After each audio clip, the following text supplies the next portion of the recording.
There's been an online explosion over the 20th paragraph of a very fair Washington Post profile of Mike Pence's wife, Karen, that quoted something the vice president said 15 years ago, that he never eats alone with a woman other than his wife and won't attend events featuring alcohol without her by his side.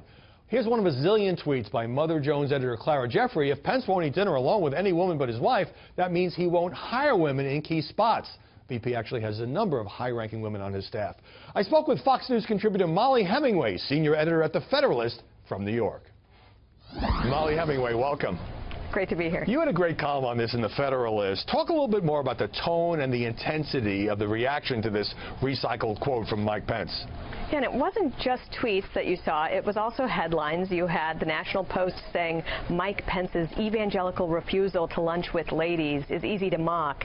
It's also rape culture. The BBC wondered, are Mike Pence's dining habits chivalrous or sexist? Other people thought that it was an example of Sharia or other, very serious.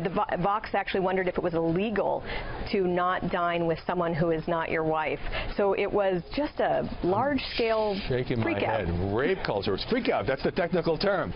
Now, what does it say about the media mindset about the vice president, who, with his wife, is a Christian conservative, being taunted and ridiculed for how he chooses to conduct his marriage? Is some of this aimed in part at his religion, do you think?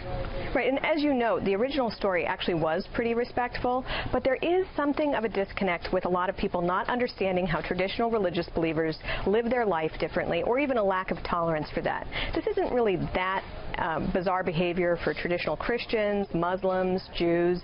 It's well known that people who believe that they need self-discipline to guard themselves against infidelity, that this is an example of a type of thing that they would do. This is a newsroom culture that is out of step with that kind of mindset, and really speaks to why it might be helpful to have more diverse attitudes in a newsroom, so that when you encounter something like this, you don't treat it like gorillas in the mist.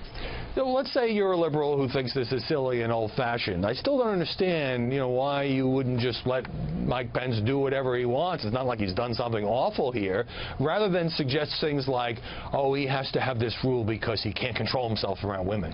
Right. Well, not to get too serious, but it actually does get to different conceptions of the nature of man, and whether you do think that people are inherently capable of sin or not, or whether they should be able to easily overcome all temptations. It's really about a battle between a progressive mindset and a more traditional mindset that acknowledges human nature. And you're seeing it on great display right now. You are elevating our program. We don't usually discuss the nature of man on Media Buzz, but, you say in your piece that what Mike Pence is doing is common sense, and he's trying to guard against temptation. And you talk about your own marriage, and you say, hey, temptation is a fact of life.